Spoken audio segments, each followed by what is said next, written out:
Chapter 16. Bai Xiaon berbaring di sana di halaman, dipenuhi dengan obsesinya. Tubuhnya sakit, namun entah bagaimana dia bisa tahu bahwa kulitnya lebih keras dari sebelumnya. Itu membuatnya semakin berharap untuk menjadi apoteker. Setelah berbaring di sana di halaman selama lebih dari 1 jam, perasaan yang gemetar dan menyakitkan akhirnya memudar. Bai Xiaon merangkak ke posisi bersila, matanya berkedip saat dia menepuk tasnya untuk menghasilkan pil obat dan dupa obat.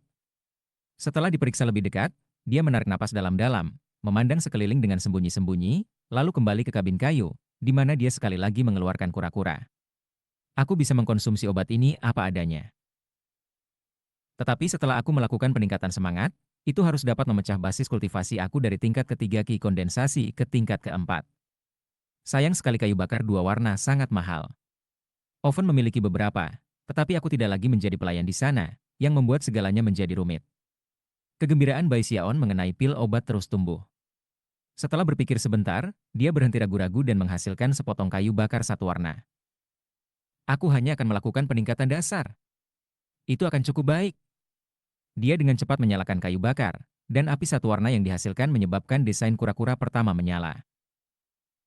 Dia membuka botol obat pil dan menuangkan 3 pil obat yang dikandungnya, yang semuanya sebesar buah lengkeng. Setelah melakukan 3 peningkatan semangat, desain perak yang berkedip-kedip dapat dilihat pada permukaan pil obat. Dia juga meningkatkan dupa hijau. Pada akhirnya, dia duduk di sana melihat 4 obat roh yang berbeda di mana dia telah melakukan peningkatan dasar. Akhirnya, dia meletakkan dupa di depannya dan kemudian memasukkan 3 pil obat ke dalam mulutnya. Kemudian ia memeriksa gambar-gambar dalam manual kontrol seni violet Ki Chauldron dan mengikuti mnemonik ketika ia mulai berlatih kultivasi. Segera, energi spiritual di tubuhnya mendidih. Dia sekarang bisa mempertahankan postur lebih lama dari sebelumnya, dan dia bisa merasakan basis kultivasinya naik dengan cepat. Setelah waktu yang dibutuhkan dupa untuk membakar, sungai kecil energi spiritual di dalam dirinya mengalir melalui tubuhnya, dan dia bisa merasakan bahwa dia sedang mendekati terobosan ke tingkat keempat ki kondensasi. Aku hanya perlu bertahan selama 100 napas waktu, dan aku bisa menerobos.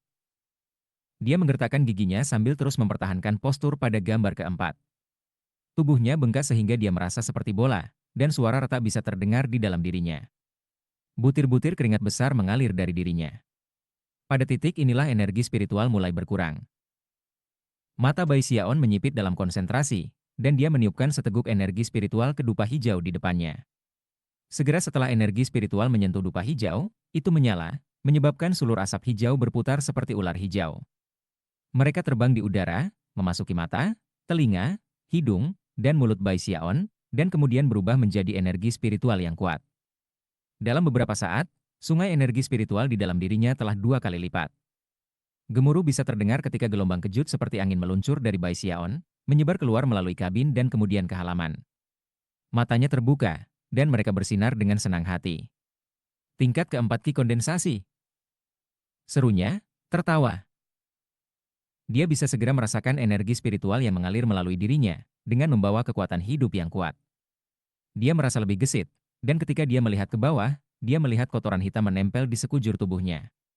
Itu akan menjadi kotoran di dalam tubuhnya yang baru saja dipaksa keluar. Tubuhnya berkedip saat dia melayang keluar dari pondok kayu.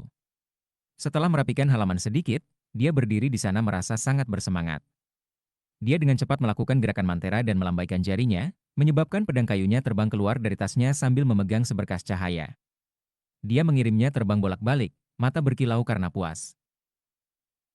Pedang kayu sudah luar biasa, tetapi sekarang dikombinasikan dengan basis budidaya tingkat keempat ki kondensasi, ia memiliki udara yang lebih mencolok.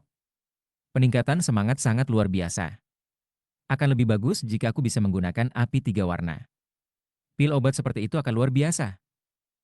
Semakin dia memikirkannya, obat roh yang lebih ajaib nampaknya.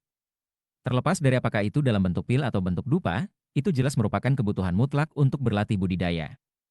Aku pasti akan menjadi apoteker yang luar biasa. Aku akan membuat pil hidup selamanya tidak pernah mati. Maka aku akan meningkatkannya 10 kali lipat. Tidak, tunggu. Aku akan meningkatkannya 100 kali lipat.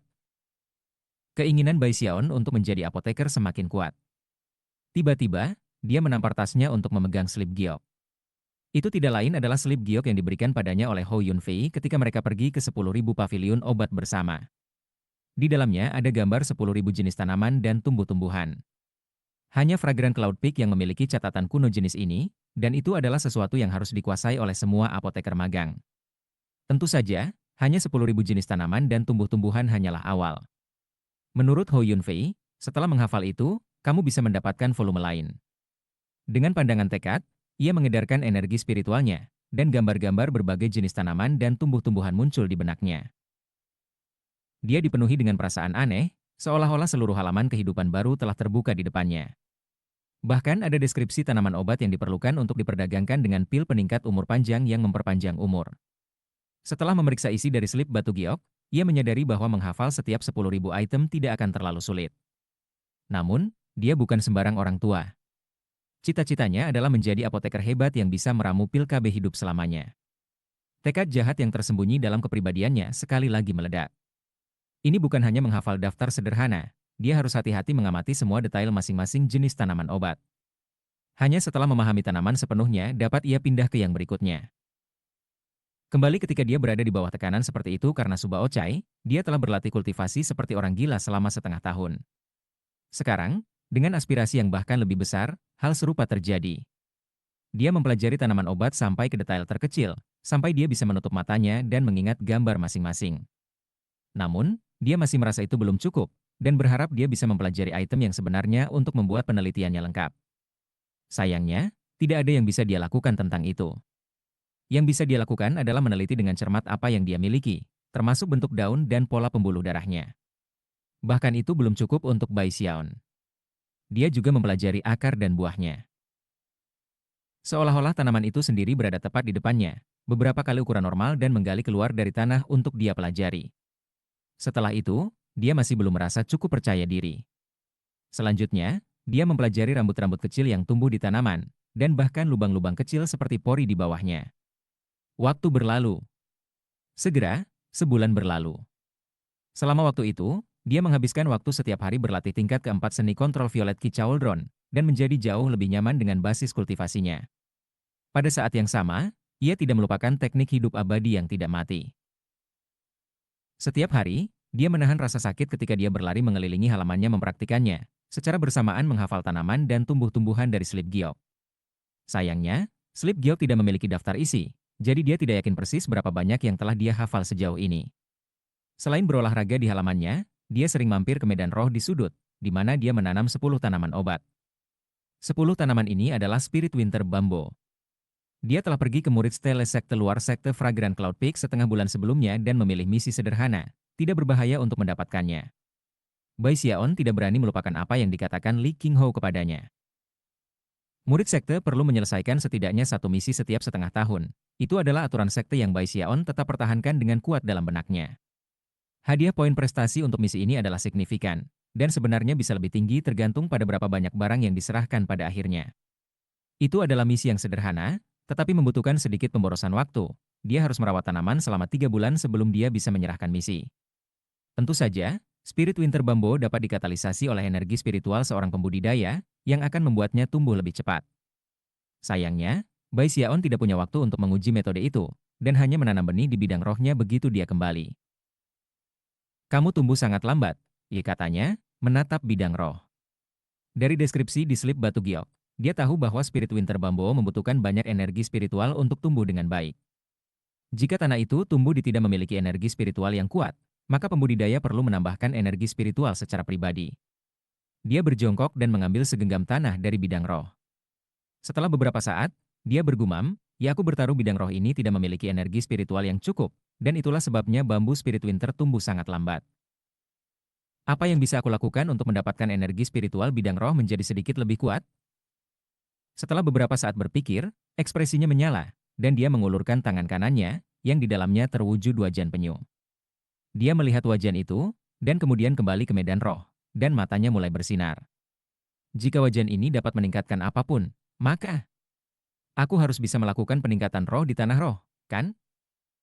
Merasa sangat ingin tahu tiba-tiba, dia dengan cepat menggali biji bambu Spirit Winter, kemudian mengisi penyuajan dengan tanah roh dan menghasilkan sepotong kayu bakar satu warna untuk melakukan tes. Segera, cahaya perak menyala, dan roh tanah di penyuajan bersinar dengan desain peningkatan roh dasar. Cahaya dengan cepat memudar, tetapi tanah roh jelas memancarkan energi spiritual yang jauh lebih kuat dari sebelumnya. Bai Xiaon sangat senang. Tidak merasakan sedikit pun ketidaknyamanan, dia dengan cepat mulai meningkatkan satu wok full dari tanah roh demi satu. Setelah lebih dari 1 jam berlalu, ketika dia hampir kehabisan kayu bakar satu warna, seluruh bidang roh telah mendapat manfaat dari peningkatan roh dasar. Tentu saja, itu hanya tingkat atas tanah. Dia tidak punya cukup kayu bakar untuk bisa lebih rendah. Karena itu, karena tidak ada dasar untuk tanah roh, setelah waktu yang cukup berlalu, secara bertahap akan kembali normal. Meski begitu, energi spiritual saat ini di bidang roh telah mengalami transformasi yang mengejutkan, menggoncangkan bumi, dan begitu kuat sehingga menyebabkan aroma yang harum berputar. Bai Xiaon segera menanam benih spirit winter bambo lagi, lalu berdiri di samping menonton. Tidak butuh waktu lama sebelum beberapa tunas kecil muncul dan mulai tumbuh dengan cepat. Dalam sekejap mata, mereka hampir 1 meter. Bahkan, jika para murid di sekte yang mahir menanam tanaman obat melihat apa yang terjadi, mereka pasti akan terkesiap. Bahkan jika seorang pembudidaya dengan terampil memelihara tanaman dengan energi spiritual, mereka tidak akan tumbuh begitu cepat.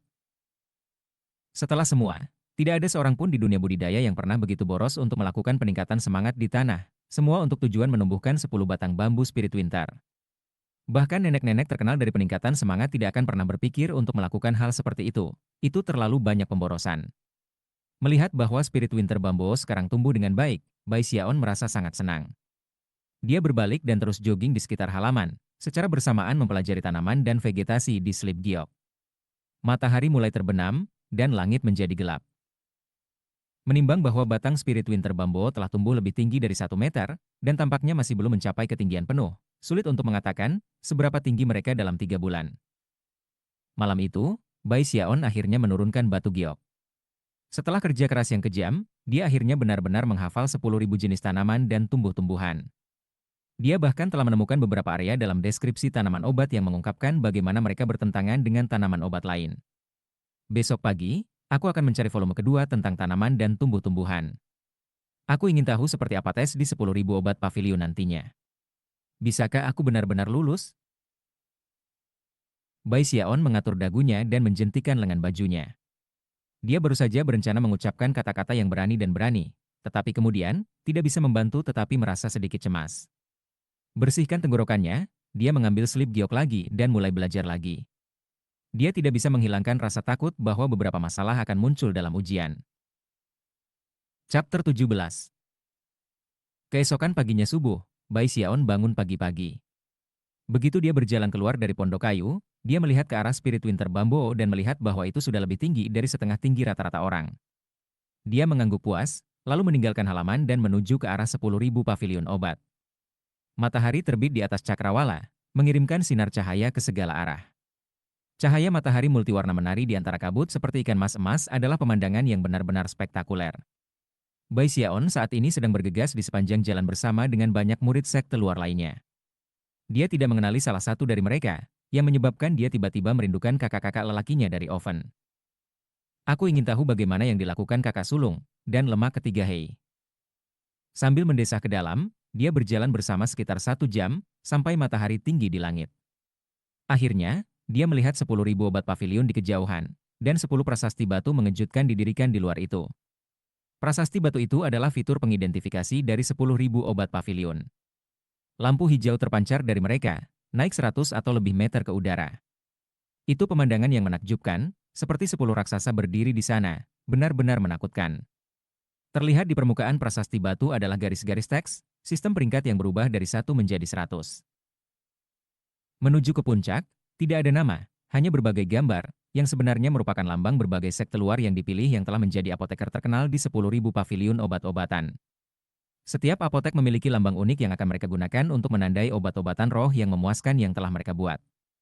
Itu adalah tradisi yang kembali sepanjang zaman, dan oleh karena itu merupakan kehormatan penting bagi semua apoteker.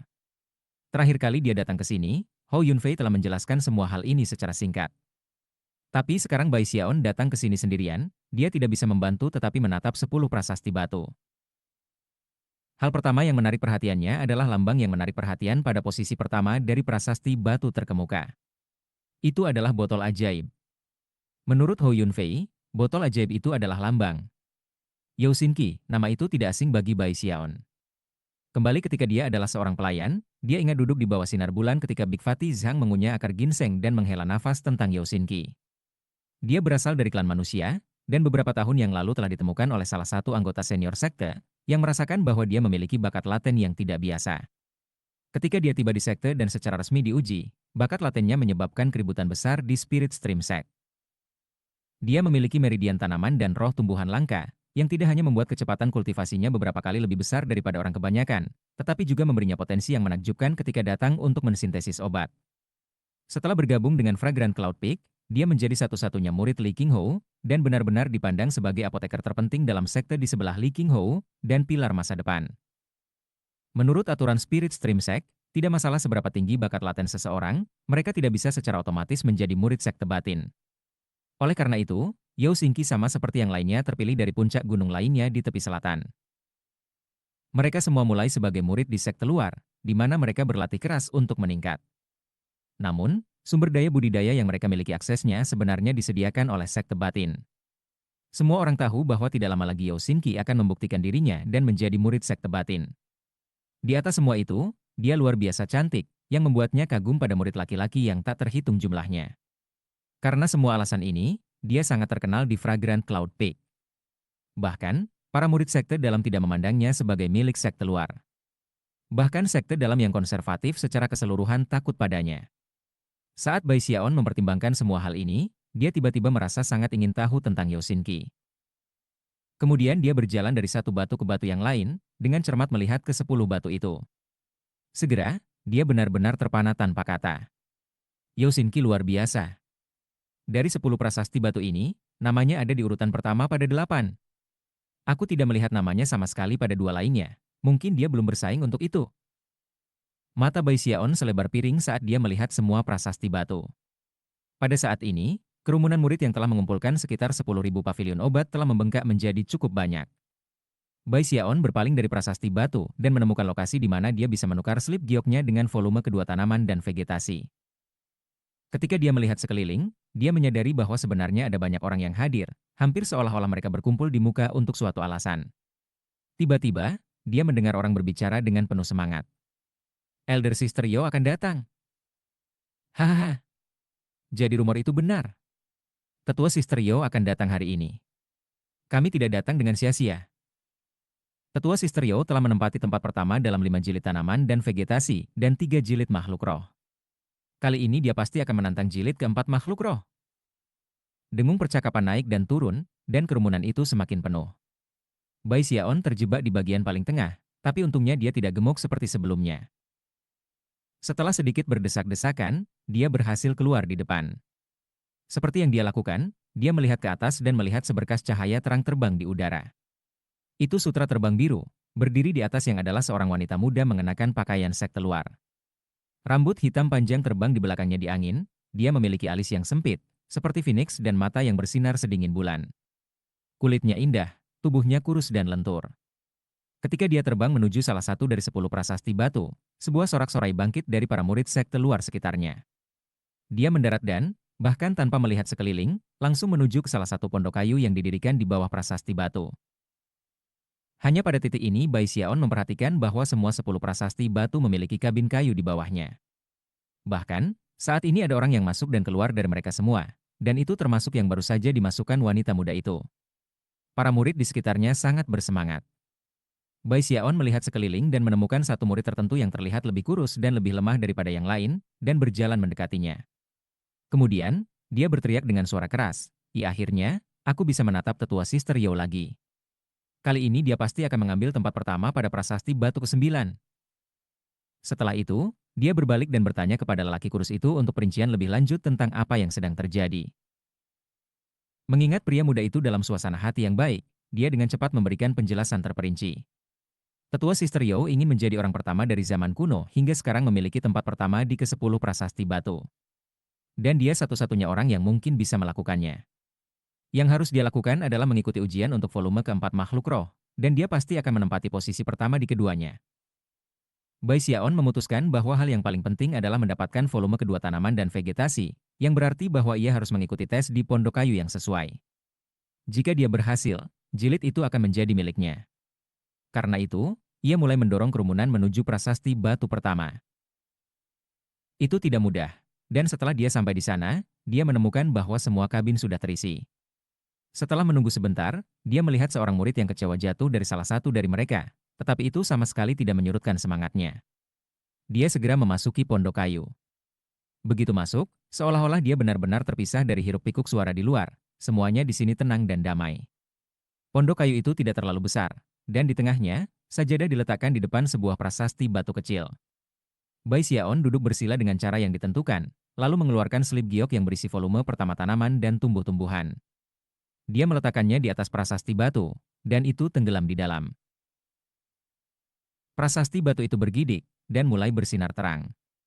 Menurut apa yang dikatakan tetua di luar, sekarang adalah saat aku seharusnya memutuskan lambang apa yang akan mengidentifikasi aku sebagai apoteker. Setelah berpikir sejenak, dia terkekeh dan menggambar gambar kura-kura. Dia mencintai kura-kura, dan meskipun gambarnya agak cacat dan jelek, di matanya itu cukup bagus. Lambang kura-kura berkedip beberapa kali, dan Bai Xiaon menarik napas dalam-dalam. Dia menenangkan Qi dan menjernihkan pikirannya, dan matanya mulai bersinar terang. Akhirnya, dia perlahan mengulurkan tangan dan meletakkan tangannya ke prasasti batu. Pada saat dia menyentuhnya, suara gemuruh memenuhi pikirannya, dan visinya berenang. Ketika menjadi jelas kembali, dia tidak lagi berada di pondok kayu, tetapi di dunia ilusi. Sebelum dia bisa mengukur sekelilingnya, cahaya melintas di depannya, dan banyak tanaman obat muncul, memenuhi bidang pandangnya. Tidak ada tanaman obat yang utuh. Sebaliknya, mereka dipecah menjadi potongan-potongan 10 atau lebih, yang semuanya berserakan. Hanya dengan melihat sekeliling, tidak mungkin untuk mengatakan berapa banyak tanaman yang ada secara total. Metode pengujian di paviliun obat-obatan 10.000 ini adalah apa yang tak terhitung banyaknya murid sekte luar dari puncak awan harum. Selama bertahun-tahun, banyak murid telah mengikuti ujian, hanya untuk merasa sama sekali tidak berguna pada akhirnya.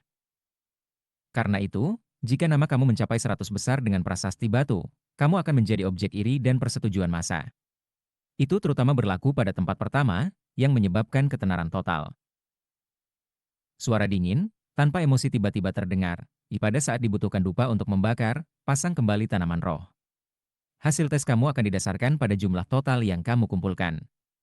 Kamu bisa mulai sekarang. Itu saja, pikir Bai Xiaon. Dia hampir tidak bisa mempercayainya. Dia telah membenamkan diri dalam mempelajari tanaman obat di slip giok ke titik di mana bahkan sekarang, dia sudah bisa melihat ratusan bagian tanaman obat yang bisa dia kumpulkan. Dia benar-benar khawatir tentang tes ini, tetapi sekarang setelah melihat seperti apa rasanya, dia menghela napas lega. Namun, dia masih belum sepenuhnya tenang. Tidak semudah ini. Mempertimbangkan tes ini sangat sederhana, target akhir untuk lulus harus sangat tinggi. Sekali lagi merasa gugup, ia dengan cepat melambaikan jarinya ke udara, menunjuk selusin fragmen tanaman obat. Segera, fragmen-fragmen itu menyatukan diri, membentuk dua tanaman obat. Selanjutnya dia melambaikan kedua tangannya di udara, bahkan tidak berhenti ketika dia mengirim fragmen tanaman yang tak terhitung jumlahnya terbang di sekitar dan membentuk bersama. Satu tanaman obat demi satu terbentuk, hingga tak lama kemudian ia memiliki 100 tanaman obat. Dia mendongak berpikir sejenak, dan semangatnya terangkat. Menyetel semuanya, dia fokus sepenuhnya pada fragmen tanaman obat, tangannya terbang dengan cepat. Kemudian, dia tiba-tiba berpikir tentang betapa buruknya untuk gagal dalam ujian, dan pergi keluar dengan tekad yang lebih ganas. Matanya benar-benar merah, dan tangannya bergerak lebih cepat. 100 tanaman, 200 tanaman, 300 tanaman, 500 tanaman, 1000 tanaman. Keringat membasahi wajahnya, uap putih naik dari atas kepalanya, dan tangannya terbang. Dia melihat sekeliling, langsung mengidentifikasi lebih banyak bagian tanaman obat yang bisa disatukan. Kembali ketika dia menghafal tanaman obat di slip giok, dia telah begitu dikhususkan untuk proses itu sehingga dia telah mencapai titik di mana dia berharap bisa menggiling tanaman menjadi bubuk untuk mempelajari mereka lebih lanjut. Namun, itu tidak mungkin, jadi dia hanya bisa mempelajarinya secara mendetail sampai dia merasa bahwa dia memahami mereka sepenuhnya. Jika ada murid di luar yang bisa melihat apa yang terjadi, mereka akan terkesiap tak percaya. Bagi mereka, tes ini sangat mengerikan hingga membuat rambut di leher mereka berdiri tegak. Tak satu pun dari mereka yang bisa membayangkan betapa teliti Bai Xiaon meneliti tanaman obat di slip giok. Waktu berlalu. 2.000 tanaman. 3.000 tanaman. Mata Bai Xiaon benar-benar memerah saat ia memaksa tangannya untuk mengikuti jalan pikirannya. Dia bahkan mengandalkan kekuatan tingkat keempat Ki kondensasi, takut bahwa dia tidak akan bisa mengimbangi. Terlepas dari seberapa cepat dia berjalan, dia tidak yakin apakah dia akan bisa lewat. Jadi yang bisa dia lakukan hanyalah menggertakkan giginya dan terus berjalan. 4.000 tanaman. 5.000 tanaman. 6.000 tanaman. 7.000 tanaman. Dia tidak yakin berapa lama waktu telah berlalu, dan masih ada beberapa fragmen tanaman yang tersisa.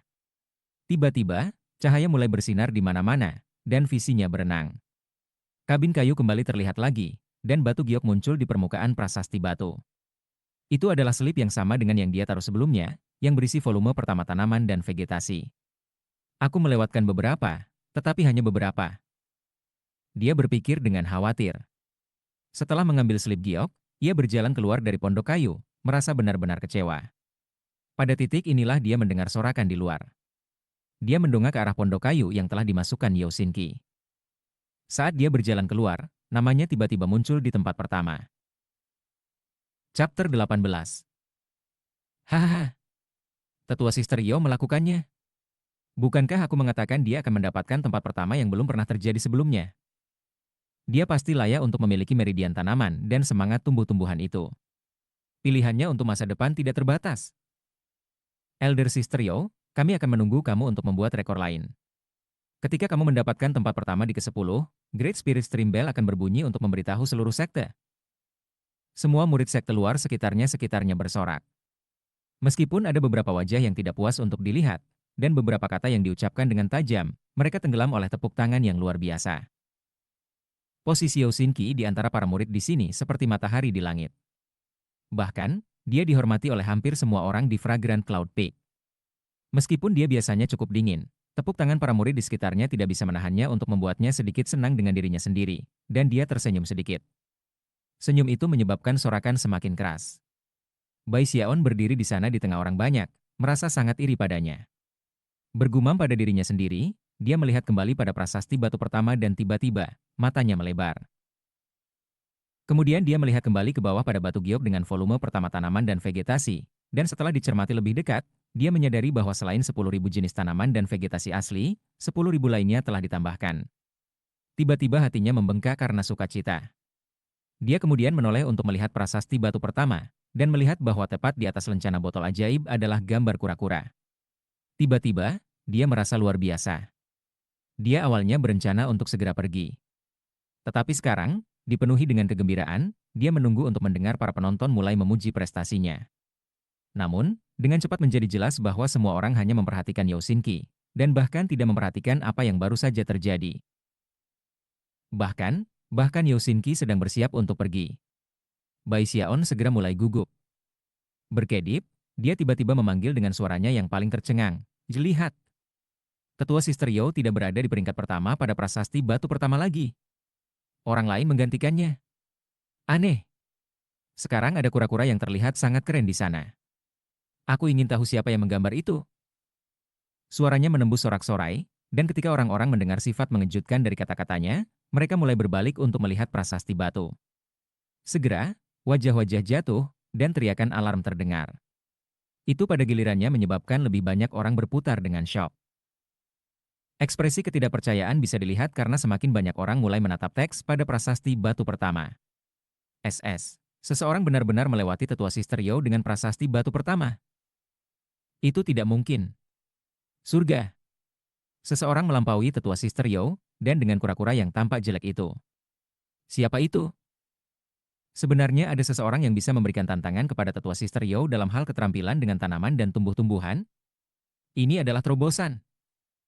Tetua Sister Yo baru saja menempati posisi pertama pada prasasti batu ke-9, tetapi dia masih memiliki total 8 posisi pertama. Semua orang gempar, dan suara diskusi memenuhi udara. Beberapa saat yang lalu, semua orang bersorak Yosinki, dan tidak mungkin siap untuk sesuatu yang tak terduga seperti ini terjadi. Bai Xiaon berdiri di sana di kerumunan, sangat senang dengan dirinya sendiri bahwa dia hampir mulai tertawa. Namun, dia tahu bahwa melakukan itu tidak akan tepat, jadi dia menahan diri. Sebaliknya, dia berteriak kaget seperti orang lain di sekitarnya. Sebenarnya, dia tidak pernah memiliki petunjuk sedikit pun bahwa dia benar-benar bisa mengambil tempat pertama. Pada titik inilah Yosinki, yang baru saja hendak pergi, tiba-tiba gemetar di tempat dia berdiri. Setelah mendengar tangisan bergema di sekitarnya, matanya yang seperti Phoenix berbalik untuk melihat prasasti batu pertama, dan dia melihat kura-kura di tempat pertama. Awalnya dia mengerutkan kening, tetapi kemudian ekspresinya tenang. Faktanya, dia bahkan tidak terkejut sama sekali. Sejauh yang dia ketahui, ketika dia mengambil tempat pertama dalam pengujian volume pertama tanaman dan vegetasi, itu baru setelah dia dipromosikan menjadi sekte luar. Saat itu, dia tidak berusaha sekeras yang dia bisa ketika dia mengambil tes, dan itu belum lagi kemajuan yang telah dia buat sejak saat itu. Tidak buruk, katanya dengan dingin. Sepertinya ada bintang baru yang bangkit di sekte ini. Dengan itu, tubuhnya berkedip ketika dia menembak ke arah batu prasasti pertama. Dalam benaknya, ini adalah masalah sederhana. Saat seseorang melebihi dia, dia akan mengambil kembali miliknya. Gerakannya segera menyebabkan riak kegembiraan mengalir melalui kerumunan murid. Mereka semua menatap dengan antisipasi ketika Yao Xinqi berjalan ke kabin kayu untuk mengambil tes untuk volume pertama tanaman dan vegetasi. Tetua Sister Yao akan mengambil kembali tempat pertama yang seharusnya menjadi miliknya. Manapun junior brother yang menggambar kura-kura itu tampaknya cukup bagus. Sayang sekali bahwa ia hanya bisa tetap di tempat pertama untuk waktu yang dibutuhkan dupa untuk membakar. Yah, begitulah seharusnya. Dia pasti terpilih dalam hal tanaman dan tumbuh-tumbuhan. Dia tidak beruntung bertemu dengan tetua Sister Yao. Setelah mendengar apa yang dikatakan semua orang, Bai Xiaon mulai merasa gugup. Bukan saja dia kehabisan waktu, tetapi Yao Xinqi juga sangat terkenal. Bahkan dia sendiri mulai berpikir bahwa mungkin dia berada di posisi kedua. Ah, itu juga tidak apa-apa, dia menghibur dirinya sendiri. Jika aku berada di posisi kedua, maka tempat kedua adalah itu. Laki-laki seharusnya tidak memerangi perempuan. Dia ingin pergi, tetapi tidak bisa membuat dirinya melakukannya. Dia tidak bisa berhenti bertanya-tanya apakah dia akan kalah atau tidak pada apa yang baru saja dia menangkan. Segera, cukup waktu berlalu untuk membakar dupa, dan daftar nama tidak berubah. Bai Xiaon masih di tempat pertama, dan Yao Xinqi sekarang berjalan keluar dari dalam pondok kayu. Ekspresinya tenang, dan dia benar-benar percaya diri, setelah menggunakan 80% dari keahliannya untuk mengumpulkan 4.000 dari total 10.000 tanaman obat. Dari sudut pandangnya, dia sudah mengalahkan semua murid berbakat lainnya. Namun, begitu dia berjalan keluar, dia menyadari bahwa tidak ada suara yang bisa didengar. Bahkan, semua mata menatapnya dengan ekspresi aneh. Bahkan ada yang terlihat kaget. Dia melihat sekeliling dengan pandangan kosong, lalu berbalik untuk memeriksa prasasti batu. Pada titik inilah dia menyadari bahwa botol ajaib yang mewakili namanya masih di bawah kura-kura jelek. Semuanya menjadi sunyi senyap, dan semua murid di sekitarnya, bahkan Bai Xiaon, menatap dengan rahang menganga. Bai Xiaon kemudian memandang Yao Xinqi dan menyadari bahwa, selain cukup tampan, mungkin dia tidak begitu istimewa. Mata Yao Xinqi menyipit sebentar, dan kemudian ekspresinya kembali normal. Orang ini benar-benar memiliki bakat dengan tanaman dan tumbuh-tumbuhan. Sekarang aku agak penasaran untuk mengetahui siapa dia. Tubuhnya berkedip dan dia sekali lagi memasuki kabin kayu. Kali ini, Bai Xiaon bahkan tidak berpikir untuk pergi. Dia berdiri di sana di tengah orang banyak, menahan napas untuk mengantisipasi. Para murid luar sekte sekitarnya tidak lagi membahas masalah ini dengan suara keras. Sebagai gantinya, mereka berbisik dengan nada lirih, menonton adegan yang belum pernah terjadi sebelumnya bermain di depan mereka. Selain itu, banyak dari mereka yang melirik tanda kura-kura, yang sekarang tampak benar-benar misterius bagi mereka. Setelah waktu yang cukup berlalu untuk membakar dupa, Yao Xinqi muncul sekali lagi, dan sensasi misterius itu meningkat. Kura-kura, masih di atas. Mata Bai Xiaon melebar, dan kemudian dia berteriak dengan suara keras untuk menghasut para murid lainnya. "Ih surga, siapa orang ini?" Akhirnya, kerumunan, yang diam sampai sekarang, meledak dengan percakapan. Tetua Sister Yao mencoba 2 kali, tetapi tidak melampaui kura-kura. Bagaimana ini bisa terjadi? Berapa banyak tanaman obat yang dilakukan orang itu? Apakah ada yang melihat tetua saudara mana yang baru saja mengikuti tes? Yao Xinqi berdiri di bawah prasasti batu, mengerutkan kening. Baru saja, dia telah menggunakan semua keterampilan yang dia miliki untuk mengumpulkan 6.000 tanaman. Dia tidak pernah bisa membayangkan bahwa dia masih akan terjebak di tempat kedua. Matanya menyipit, dan dia memberikan harum dingin ketika dia berputar dan berjalan kembali ke pondok kayu, pandangan yang sangat serius di matanya. Setelah cukup waktu berlalu untuk membakar dupa, dia muncul lagi, ekspresinya muram. Dia berbalik lagi dan kembali, dan jumlah waktu yang sama berlalu sebelum dia muncul, wajahnya pucat. Ekspresi gigih, dia sekali lagi masuk. Sekali. 2 kali, 3 kali, 4 kali. Para pembudidaya di sekitarnya terengah-engah ketika mereka menyaksikan Yao Xinqi mencoba berulang kali.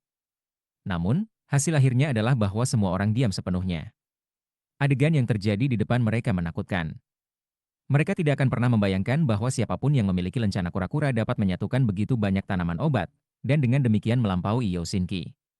Pada saat itu, semua orang benar-benar terpukul oleh penyu.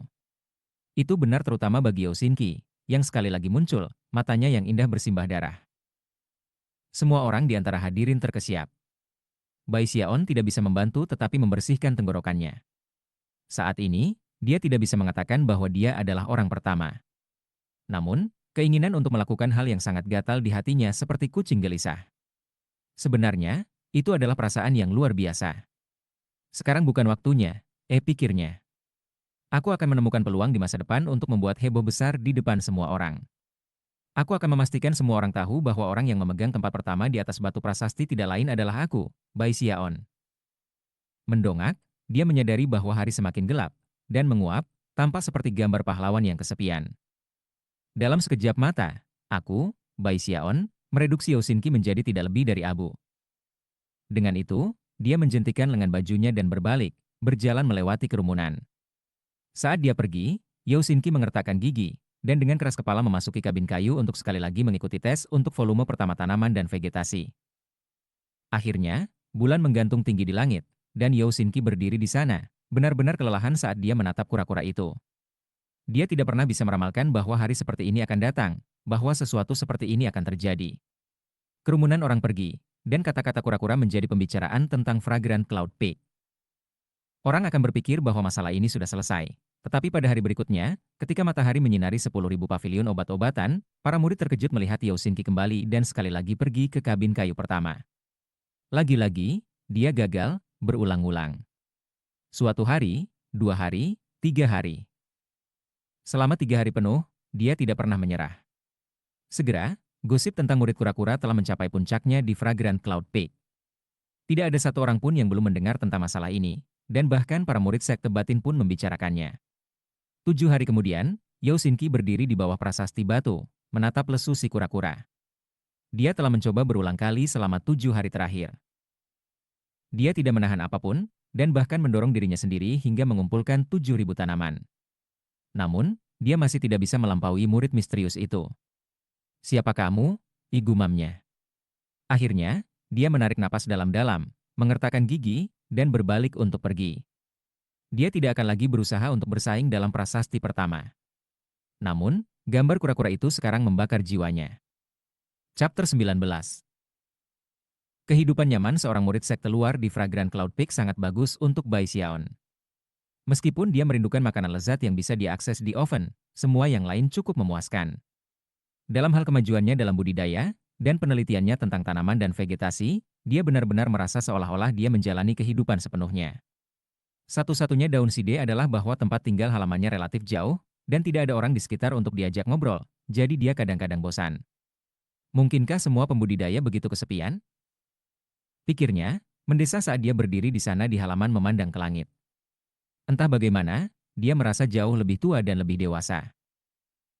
Angin musim gugur telah lewat, dan salju mulai turun sesekali, menyebabkan suhu turun secara signifikan. Kepingan salju melayang di udara, dan spirit winter bambo di halaman Bai Xiaon tumbuh kuat dan sehat. Mereka sekarang lebih tinggi dari Bai Xiaon sendiri, dan berwarna hijau zamrud. Mereka seperti percikan musim semi di tengah dinginnya musim dingin.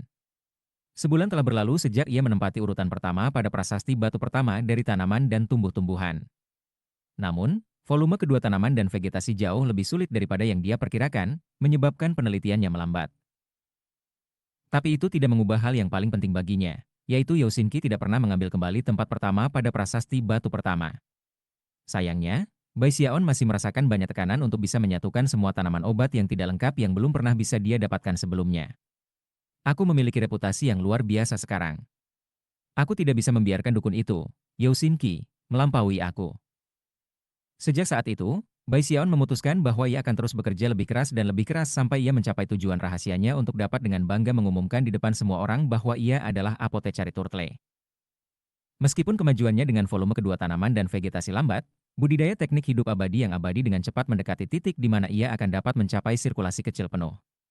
Meskipun rasa sakitnya terus memburuk, Bai Xiaon tetap fokus sepenuhnya pada kata-kata, mati, dan hidup selamanya.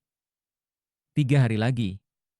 Menurut deskripsi teknik hidup abadi-abadi, dalam 3 hari aku akan bisa menyelesaikan sirkulasi kecil. Bai Xiaon mengambil napas dalam-dalam, mengertakkan gigi, dan terus melaju di sekitar halamannya, secara bersamaan mempelajari volume kedua tanaman dan tumbuh-tumbuhan. 3 hari berlalu dengan cepat. Pada malam hari-hari ketiga, salju mulai turun, menutupi sekte aliran roh dengan selimut perak berkilauan. Bai Xiaon berada di tengah-tengah berlari ketika sebuah getaran melandanya, dan dia tiba-tiba berhenti di tempatnya. Rasa sakit yang telah dialaminya selama 81 hari terakhir tiba-tiba lenyap. Aliran panas meledak melalui dirinya, menyatu di kulitnya, yang terasa seperti memanggang dalam oven. Kepingan salju mencair sebelum mereka bahkan bisa mendekatinya, langsung berubah menjadi kabut putih. Itu berhasil, serunya dengan gembira, meskipun tenggorokannya kering. Meskipun dia merasa seperti terbakar, ketika dia melihat ke bawah, dia melihat cahaya hitam mengalir di kulitnya, yang beredar di sekitarnya dan kemudian menghilang. Dia kemudian menyodok lengannya dengan tangan kanannya, dan bisa tahu betapa sulitnya itu. Matanya bersinar, dan sedikit mengguncang lengan dan kakinya. Seketika, dia bisa mengatakan bahwa dia jauh lebih cepat daripada sebelumnya. Dia mulai berlari ke depan, lalu menjerit kaget ketika dia muncul beberapa meter dalam sekejap mata. Dia sekarang bisa bergerak 2 kali lebih cepat dari sebelumnya. Benar-benar senang, Bai Xiaon berlari sedikit untuk menguji kecepatan barunya, dan sangat puas. Tanpa ragu-ragu lagi, dia menggunakan mnemonik teknik hidup abadi yang tidak ada lagi untuk terus berlatih kultivasi. Metode baru ini melibatkan menutup mulut dan hidungnya dan kemudian mencoba bernapas melalui kulitnya. Inhalasi dan pernafasan dihitung sebagai siklus minor. Dia perlu berlatih 81 siklus kecil per hari selama 81 hari untuk menyelesaikan sirkulasi kecil. Jika dia bisa mencapai itu, maka, dikombinasikan dengan sirkulasi kecil yang menyakitkan yang telah dia selesaikan, dia akan membuat kesuksesan awalnya dalam memperoleh kulit yang tidak mati. Setelah berlatih beberapa kali, Bai Xiaon mendapatkan keahliannya dan berjuang untuk melewati satu siklus kecil. Setelah itu, tubuhnya tampak jauh lebih kurus. Dia juga merasa sangat lapar, dan suara gemericik terdengar dari perutnya. Dia mengabaikan itu, dan terus bernafas, menyebabkan tubuhnya menjadi lebih kurus. Setelah bernapas masuk dan keluar 15 kali, tubuhnya tampak tidak lebih dari sekantong tulang. Seolah-olah semua nutrisi yang ada di dalam dirinya telah disedot keluar darinya. Namun, kulitnya terlihat lebih tangguh dari sebelumnya. Bai Xiaon tidak tahan lagi. Visinya memudar, dan matanya berubah menjadi hijau karena kelaparan yang tak terlukiskan yang memenuhi dirinya. Dia sangat lapar sehingga dia bisa makan seekor gajah dalam satu gigitan. Ini tidak berhasil, aku kelaparan sampai mati. Dia melihat sekeliling, mengeluarkan air liur, hanya untuk menyadari bahwa tidak ada makanan di daerah itu kecuali bambu hijau yang dia tanam, yang saat ini terlihat cukup menarik. Tidak dapat menahan diri karena kelaparan yang luar biasa, dia melintas ke Spirit Winter Bambo dan menggigit salah satu dari mereka. Suara berderak bisa terdengar saat dia merobek sepotong besar dan mulai mengunyahnya. Setelah menelan, wajahnya berubah, dan dia menggigil karena rasanya yang pahit. Terlalu pahit. Aku perlu makan beberapa makanan nyata. Tiba-tiba dia merindukan oven lebih dari sebelumnya. Belum pernah sebelumnya dalam hidupnya dia pernah sekapar ini, begitu lapar sehingga dia merasa seperti akan pingsan. Matanya berubah lebih hijau, dan dia terengah-engah. Akhirnya, dia lari keluar dari halaman. Balap menyusuri jalan gunung dengan kecepatan tinggi, ia kadang-kadang akan bertemu dengan para murid sekte luar lainnya. Bagi mereka, rasanya seperti angin bertiup melewati tubuh mereka, dan mereka berubah kaget untuk menatap Bai Xiaon yang lari ke kejauhan. Dia berlari menuruni gunung, ke distrik para pelayan dan langsung menuju oven. Tidak ingin membuang waktu membuka pintu, ia terbang melewati gerbang utama. Awak oven berada di tengah-tengah memasak. Sekarang Big Fatih Zhang dan Fatih Hei ketiga sudah pergi, Fatih Huang kedua telah menjadi pemimpin. Dia saat ini menyendok bubur beras ke dalam mangkuk, ketika tiba-tiba angin bertiup di wajahnya, dan mangkuk itu hilang, untuk digantikan oleh mulut Bai Xiaon yang menganga. Hah? Lemak kedua Huang terkejut, dan berdiri di sana menganga sesaat. Sebelum ada yang bisa mengatakan apa-apa, Bai Xiaon meraih salah satu wajan terdekat dan mulai menjatuhkannya. Tampaknya itu tidak cukup, karena ia kemudian hanya membenamkan kepalanya ke dalam wajan, mengeringkan bubur beras. 1 wajan, 2 wajan, 3 wajan. Bai Xiaon dengan cepat minum 100 wajan bubur. Dia seperti jurang maut, dan masih belum merasa dekat dengan kenyang. Masih lapar. Ini tidak berfungsi. Aku sangat lapar. Aku butuh daging. Dia melihat sekeliling dengan panik dan dengan cepat melihat pegunungan daging yang adalah kakak-kakaknya. Para gemuk dari oven menatap Bai Xiaon dengan kaget. Mereka pernah melihat orang-orang lapar sebelumnya, tetapi belum pernah melihat seseorang yang seterang ini. Itu seperti hantu seseorang yang telah mati karena kelaparan. Kemudian mereka menyadari bahwa dia sedang menatap mereka dan mengeluarkan air liur. Kedua Fatih Huang tiba-tiba mundur dengan cepat, serentak berteriak, "Enin Fatih, cepat, ada beberapa makanan roh di dapur yang kami siapkan untuk tetua Yao." Mata Bai Xiaon berkilau, dan dia segera menuju dapur. Di luar, Fatih Huang kedua dan yang lainnya saling bertukar pandangan kecewa. Apakah kamu melihat itu? Itulah takdir bagi orang-orang yang menjadi murid sekte luar. Lihat betapa laparnya Junior Brother. Kamu bisa mengalahkan aku sampai mati sebelum aku setuju untuk menjadi murid sekte luar. Lemak lainnya semua sepenuhnya bertekad untuk berpegang teguh pada keputusan mereka, meskipun mereka merasa tidak enak untuk Bai Xiaon. Saat ini, Bai Xiaon melakukan yang terbaik untuk mengendalikan dirinya dan mematuhi 6 baris kebenaran dari oven. Dia hanya akan menggigit ujung-ujungnya, dan tidak memakan seluruh barang. Lagi pula, jika dia melanggar aturan, itu bisa berimplikasi pada kakak-kakaknya, yang merupakan sesuatu yang tidak akan pernah dia lakukan. Setelah meminum bubur dan menggigit tepi makanan roh, rasa lapar Bai Xiaon telah berkurang sedikit. Dia bisa mengatasinya sekarang, jadi dia berjalan keluar dari dapur, ingin menangis tetapi tidak dapat menemukan air mata. Teknik hidup abadi yang abadi ini terlalu menakutkan. Meskipun dia tidak harus menghadapi rasa sakit sekarang, rasa lapar sudah cukup untuk membuat orang marah. Kakak sulung kedua, katanya, menatap gelisah pada Fatih Huang kedua. Melihat Bai Xiaon terlihat normal lagi, Fatih Huang akhirnya merasa lega. Dia berjalan dan menepuk pundaknya dengan simpati. Adik junior kecil, jangan khawatir. Syukurlah, kami sudah menyiapkan makanan untuk tetua Yao. Lihatlah betapa laparnya kamu. Mulai sekarang, kamu kembali lebih sering mengisi, oke? Bai Xiaon sangat tersentuh. Namun, dia mengertakkan giginya dan memutuskan bahwa dia akan melakukan yang sebaliknya. Lagi pula, suatu hari jika dia pernah mencapai titik di mana dia kehilangan kendali, dia mungkin berakhir membersihkan seluruh oven.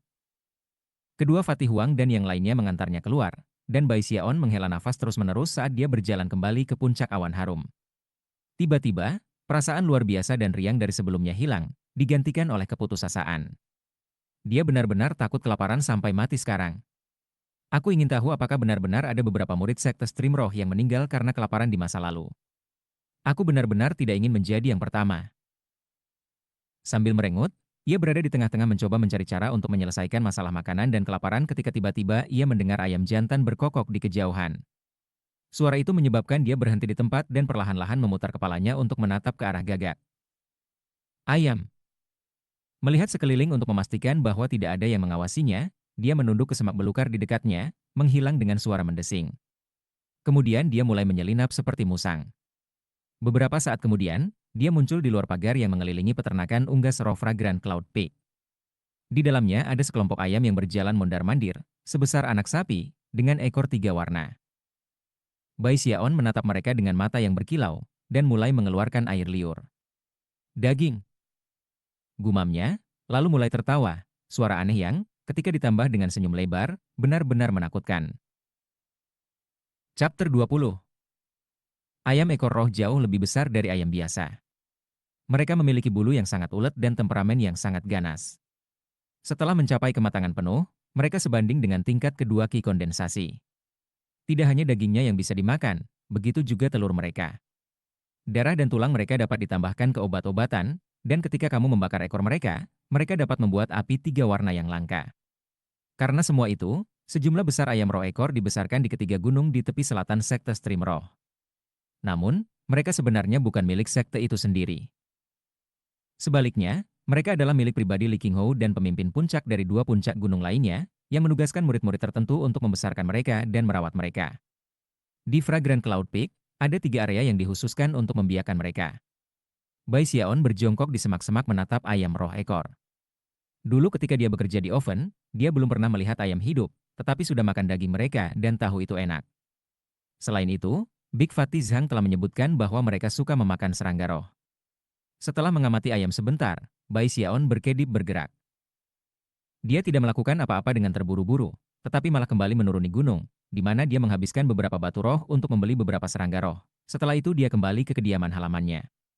Pada saat dia kembali, dia sangat lapar sehingga dia harus berjuang untuk tidak pingsan, dan segera mulai mencari-cari sesuatu untuk dimakan. Tidak butuh waktu lama untuk tatapannya jatuh pada spirit winter bambu, di mana matanya mulai bersinar. Batang bambu sudah sekitar 3 meter, dan setebal kepalan tangan. Dari pancaran semangat yang mereka pancar, mereka tampak jauh melampaui biasa. Bai Xiaon segera bergegas dan mulai berjalan di sekitar batang bambu, tertawa terbahak-bahak saat dia mempelajarinya dengan cermat. Berdasarkan apa yang telah ia pelajari tentang tanaman dan vegetasi, ia dengan cepat dapat mengidentifikasi yang paling sulit di antara berbagai batang, yang ia potong di pangkalan dan kemudian diiris menjadi dua. Ketika datang untuk mencuri ayam, Bai Xiaon memiliki metode yang sangat istimewa. Kuncinya terletak pada kata, mencuri, itu sendiri. Mampu mendapatkan ayam tanpa ada yang memperhatikan adalah bentuk seni. Dia dengan cepat menggunakan beberapa bambu untuk membuat alat yang disebut jangkrik bambu. Dia telah belajar cara membuat jangkrik bambu dari ayahnya ketika dia masih muda. Seharusnya, mereka efektif dalam menangkap semua jenis makhluk dari ayam hingga burung phoenix. Setelah jangkrik bambu itu sendiri selesai, ia menggunakan beberapa potongan bambu untuk menenun tali. Setelah menyelesaikan itu, ia menguji kekuatan kabelnya, mengikatnya ke jangkrik bambu, lalu terbang ke kegelapan malam. Aku akan makan ayam. Perutnya menggerutu, tetapi matanya bersinar dengan lampu hijau. Karena betapa kelaparannya dia bergerak lebih cepat dari biasanya, dan segera tiba di peternakan ayam ekor roh. Saat dia mendekat, dia berjingkat-jingkat ke pagar, menempatkan seekor serangga roh ke jangkrik bambu, lalu melemparkan jangkrik bambu ke pagar. Selanjutnya, dia berjongkok dengan lapar ke samping, memegang tali yang melekat pada jangkrik. Lebih jauh di dalam pagar ada beberapa pondok kayu, di mana para murid sekte luar tinggal dan berlatih kultivasi. Peternakan ayam itu cukup besar, dengan lebih dari 100 ayam ekor roh, yang kebanyakan bertelur di tanah. Beberapa berjalan, sesekali mengangkat kepala dengan angkuh dan melihat sekeliling. Setelah sedikit waktu berlalu, salah satu dari ayam ekor roh tampaknya telah memperhatikan sesuatu. Itu berbalik dan melihat sesuatu yang jauh, lalu berjalan mendekat. Segera melihat serangga roh duduk di sana, mendorongnya mematuk paruhnya untuk meraihnya.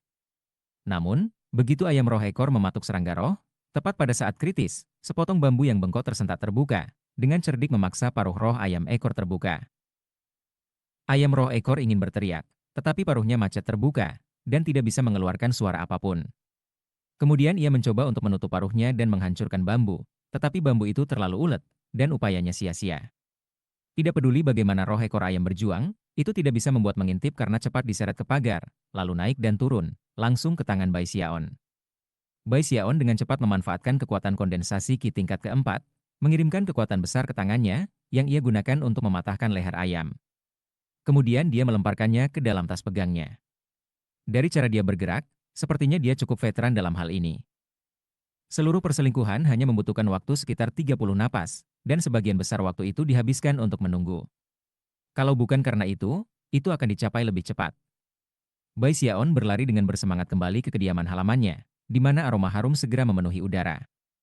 Menjelang subuh, seluruh ayam sekarang berada di perut Bai Xiaon. Satu-satunya yang tersisa adalah bulu-bulu dan tulang-tulang berserakan. Setelah makan seluruh ayam ekor roh, sebagian besar rasa lapar Bai Xiaon berkurang. Setelah mengisi kembali tubuhnya, dia sekarang merasa cukup hangat dan nyaman. Bahkan, dia tampaknya memiliki energi spiritual yang sedikit lebih dalam. Namun, perubahan yang paling jelas berkaitan dengan teknik hidup abadi yang abadi. Bai Xiaon segera mulai bernapas masuk dan keluar, selama sekitar 8 siklus.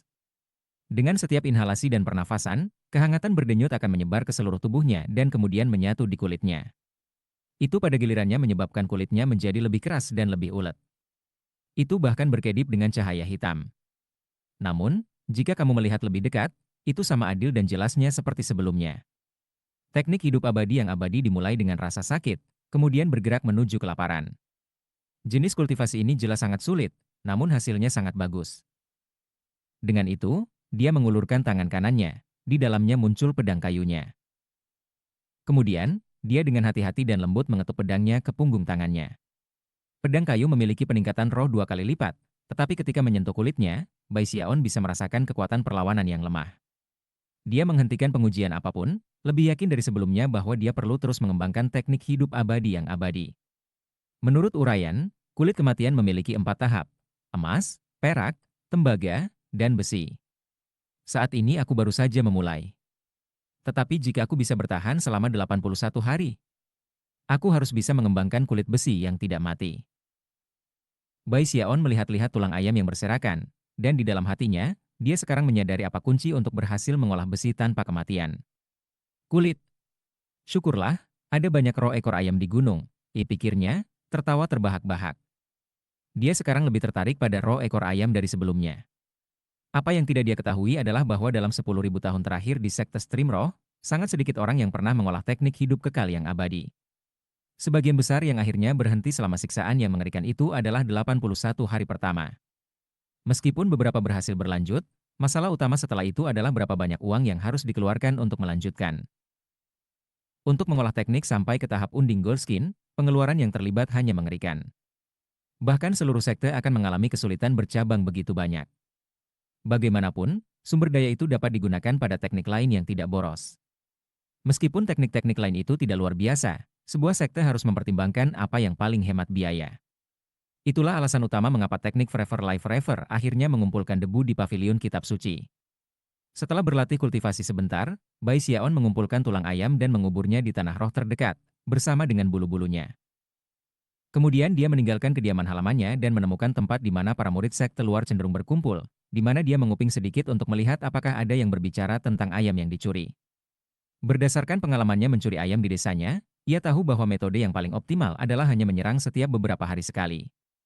Setelah menguping sedikit, dia tidak mendengar ada yang menyebut-nyebut tentang ayam yang hilang. Namun, selama menguping, dia juga mengetahui bahwa bulu ekor roh ayam ekor 3 warna dapat digunakan untuk menyalakan api 3 warna. Setelah mengetahui hal ini, Bai Xiaon segera berlari kembali ke kediaman halamannya dan menggali bulu-bulu ekor 3 warna dari tanah roh. Kemudian dia duduk di sana, mengamati mereka dengan serius. Tidak heran mereka membesarkan begitu banyak ayam ekor roh di sini. Dia segera menyimpan bulu 3 warna di tasnya. Bagi yang lain, bulu-bulu seperti itu tak lebih dari menyalakan api untuk 3 warna. Namun baginya, mereka adalah bahan bakar untuk melakukan peningkatan roh 3 kali lipat. Namun, dia tidak berusaha untuk segera melakukannya. Rencananya adalah untuk mendapatkan obat roh terlebih dahulu, kemudian melakukan peningkatan semangat untuk membuat obat itu lebih kuat. Setelah beristirahat selama beberapa hari, Bai Xiaon mulai merasa lapar lagi suatu malam. Dia meletakkan volume kedua tanaman dan vegetasi dan menuju ke kegelapan malam. Ketika dia kembali, dia memiliki 2 ayam roh ekor di tasnya memegang. Dan begitulah waktu berlalu. Segera, 1 bulan telah berlalu. Selama waktu itu, berita tentang ayam ekor roh yang hilang mulai menyebar di Fragrant Cloud Peak. Bahkan Li Qinghou mendengar tentang masalah ini. Lagi pula, hanya dalam waktu 1 bulan, beberapa lusin ayam hilang dari 3 peternakan ayam ekor roh. Namun, Li Qinghou tidak terlalu memperhatikan masalah ini, karena ia memiliki urusan penting untuk ditangani yang akhirnya membawanya keluar dari gunung. Yang paling tertekan dari semuanya adalah 7 atau 8 murid sekte luar yang bertugas membesarkan ayam ekor roh. Itu bukan karena mereka sangat peduli pada ayam itu sendiri, tetapi sebaliknya, ayam itu bukan milik mereka sejak awal. Meskipun Pangeran Puncak tidak mengatakan apa-apa, mereka merasa masalah itu menjadi kehilangan muka yang besar. Lagi pula, siapapun yang mencuri ayam-ayam itu melakukannya tepat di bawah hidung mereka. Namun, tidak ada yang bisa mereka lakukan untuk itu. Tidak peduli apa yang mereka lakukan untuk melindungi ayam-ayam itu tetap hilang. Yang paling membingungkan dari semuanya adalah bahwa ayam-ayam itu hilang tanpa jejak. Bahkan suara pun tidak terdengar, seolah-olah mereka menghilang ke udara. Pada saat ini, tubuh Bai Xiaon sekarang benar-benar kembali normal, dan faktanya, ia bahkan bertambah berat. Betapapun teknik hidup abadi yang abadi menghisapnya, dia akan mengisinya dengan daging ayam. Wajahnya memiliki muka yang sehat, dan sekali lagi ia menjalani kehidupan yang nyaman. Dia dalam suasana hati yang indah, dan perutnya penuh. Hasilnya, penelitiannya tentang volume tanaman dan vegetasi yang kedua meningkatkan kecepatan. Akhirnya, hari itu tiba ketika dia selesai belajar. Berdasarkan apa yang terjadi terakhir kali, ia telah mempelajari segala sesuatu dengan lebih rinci, termasuk daun, batang, akar, urat, dan bahkan rambut-rambut kecil di permukaan tanaman. Dia sekarang lebih percaya diri daripada sebelumnya, dan yakin bahwa bahkan jika tanaman itu terbelah menjadi puluhan bagian, dia masih akan dapat mengidentifikasi mereka. Dada membusung dengan bangga, dia keluar dari kediaman halamannya. Kali ini, Aku akan memastikan semua orang tahu bahwa aku adalah dewa penyu yang melewati Yosinki. Dipenuhi dengan antisipasi, dia langsung menuju 10.000 paviliun obat-obatan.